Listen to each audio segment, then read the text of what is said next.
Ahoy folks, Tris here with a relatively unscripted video to give some impressions on the first wave of DLC for Mario Kart 8 Deluxe, and also go over some of yours. I guess as a way to preface this, before this DLC came out, I was very excited for it. I've been very excited for this. While I personally really wanted a brand new Mario Kart game, and have for a while, I also love Mario Kart 8 Deluxe a lot. So, getting new life brought to this game is great, and I'm not going to complain about that at all. And I've been very excited and heavily anticipating this DLC for quite some time. Now that it's here, personally, I really enjoy it. It's great to finally have new courses in this game, and like I mentioned, just breathing new life into it all. I'm really excited for when we can actually play these online randomly with all the other courses, because it's just great having even more options here in this game. I'm also glad that graphically, for the most part, these are much better than they were when they were originally revealed.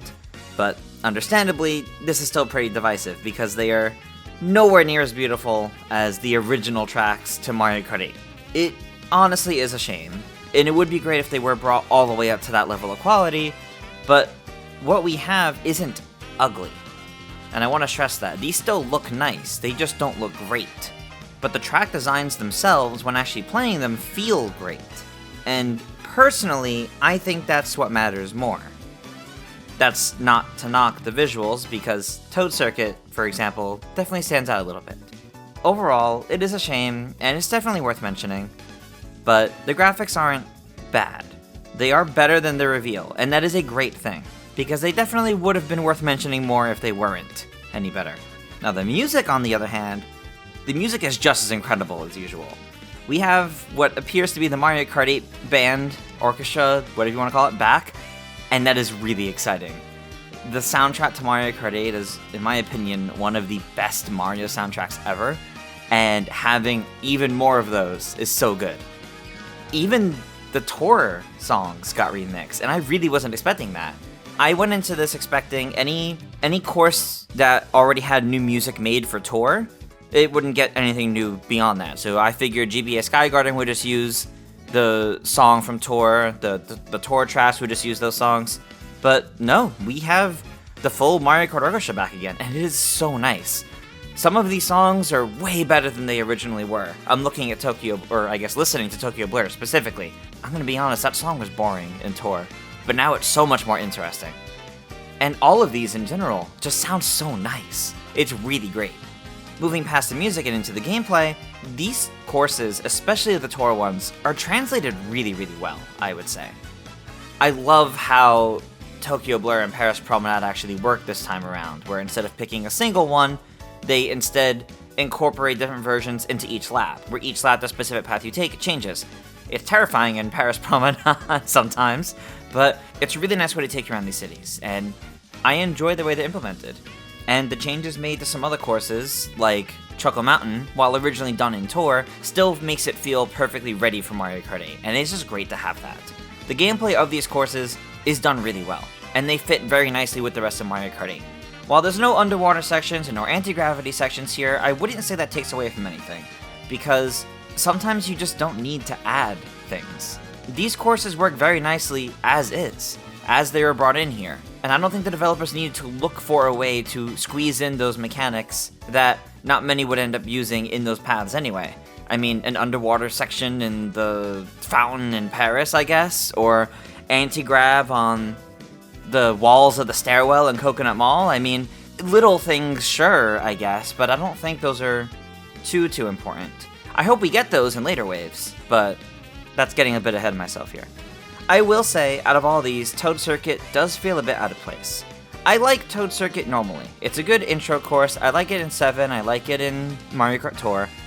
But it being here and it not even being the start of its cup genuinely feels strange.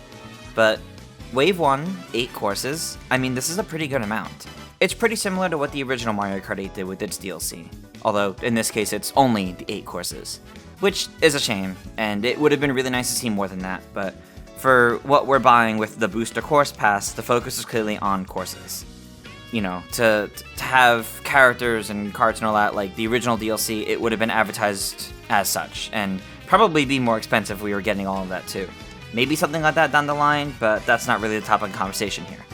Overall, I think these 8 courses are balanced pretty well across each other. You have some difficult ones, you have some easier ones, and it's a good start. But let's take a moment to see what all the rest of you guys think. So we put out a tweet asking for your guys' thoughts on the DLC so far, and I figured we'd go through a few of the responses. So Artsy Omni says, it's got great music arrangements and a pretty creative implementation of the track variants on tour. The uneven visual presentation is the only thing holding it back for me, but that's just a trade-off for getting 48 in total.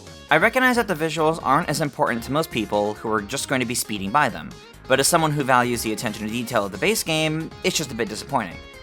And honestly, Omni, I totally understand where you're coming from here. I mean, Mario Kart 8, and Deluxe by extension, is probably one of the best looking Mario games in general. So having this clash in art style is a little disappointing. I totally understand that, and I definitely understand that being what holds it back for people. I don't personally feel that way, because for me, Mario Kart's always been more about the gameplay than the visuals, but I understand why that's what holds it back for people. Edward Sabo says, it's going great. I'm so glad they did music for the tracks, and the way they made us take multiple pathways for tour tracks was a neat touch. And of course, also wants more racers. Which, yeah, I'm right there with you, Edward. I mean, the music was a nice surprise, and I'm really glad we have it.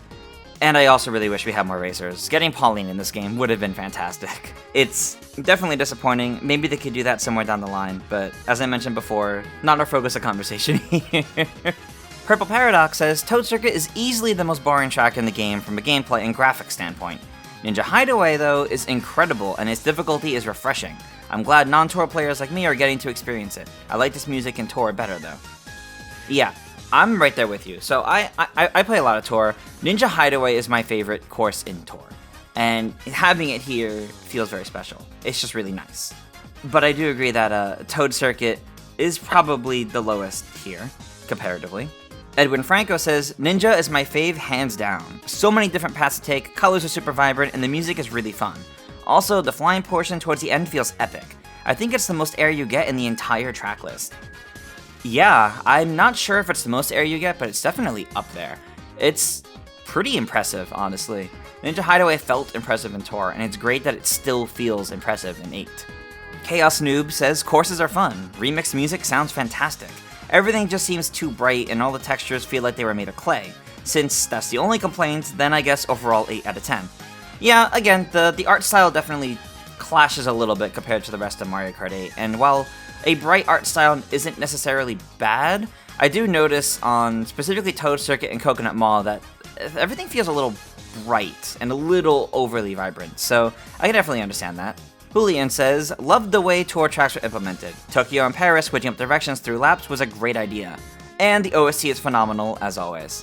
Right there with you, and pretty much completely agree there, yeah. Positive Pixel Gaming says, I think they're definitely going with quantity over quality, but there are standouts, like Ninja Hideaway. The visuals are the best, and missing features like Zero Gravity hold them back. But it's still really great to see more courses for the already amazing game. And I think that's a great way to put this. It really is a matter of quantity over quality, but they're not going a lazy, effortless route with this or anything like that. Like, there's a baseline level of decent quality here at minimum, and the quantity also is rather impressive. I mean, they're going to be doubling Mario Kart 8, which is impressive.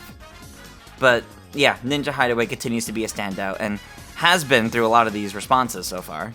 And the final one that I'll specifically highlight here from Ryan206, overall, really liking it more than expected. Yeah, I prefer the Mario Kart 8 style, but that doesn't mean the tour style is bad. Lots of colorful tracks, but if I had to pick my favorite, it would definitely be Shroom Ridge. Shroom Ridge is a really fun track, honestly, and I think I like it better here than I did back in DS, to be honest, but it's great seeing it back. Overall, everyone's leaning towards positive, though there's definitely some mixed reactions. And I think that's okay. This was the first wave of DLC, and the first set of 8 courses to come. Here's hoping that the rest will actually remedy that a bit, maybe listen to some feedback, and maybe they'll get better as we go. Now, before we wrap up here, I thought we'd go through each course and give some quick thoughts on them, and also rank them. You know, give them essentially a little review score. So first up, Tour Paris Promenade. Fun way to start, and it's a great way to shake up the Tour original. I do get genuinely afraid when the third lap starts and I'm going head on against the bullet bills. Have to give it a liked. 3DS Toad Circuit. Honestly, I just gotta say, at least it was Wave 1. I think I would actually be upset with this if we got this course any later into the DLC. Like, it's fine for an introductory new course, but why is it not even the start of the cup? Meh. N64 Choco Mountain. I've always really enjoyed this course, and it is great to see its redesigned form here in 8. It feels like it was designed for 8 when they introduced this in Tour, and having it here just feels really special. Liked a lot. Wii Coconut Mall. Great to see this come back. This is an iconic Mario Kart course that so many people love, and it's still very fast-paced. However, the last section is a bit boring now. The cars don't move, and there's no dash panels, so this last section feels rather different from the rest of it. This could have been, like, top tier, top of the list, one of the best Mario Kart courses yet again still, but it's not as good as the original, so I'm just gonna have to go with liked a lot. Tour Tokyo Blur. Music and visuals are great, and definitely better than they were in Tour. This is, in general, a more interesting version of this track than it is in Tour, and it's fun to play, so I liked it.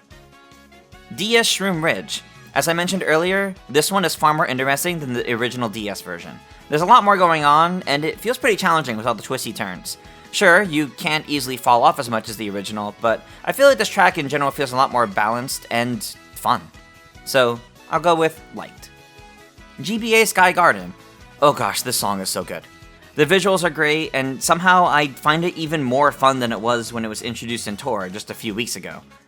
Personally, I actually prefer this version of Sky Garden to the original GBA version, so I gotta give this one liked a lot. And finally, Tour Ninja Hideaway. This is my favorite track in Mario Kart Tour. It is so great to have it in a more standard Mario Kart. It plays really well, and it is genuinely challenging. And it's also by far my favorite track in this wave of DLC, and I love it. Anyway, that'll wrap up these quick impressions on the first wave of the Booster Course Pass from Mario Kart 8 Deluxe. We even included a personal ranking on the new courses, which is always fun to do. Overall, it's a fun start to the DLC, but for just how good this can all be, we'll have to wait and see for how future waves are. But what do you guys think?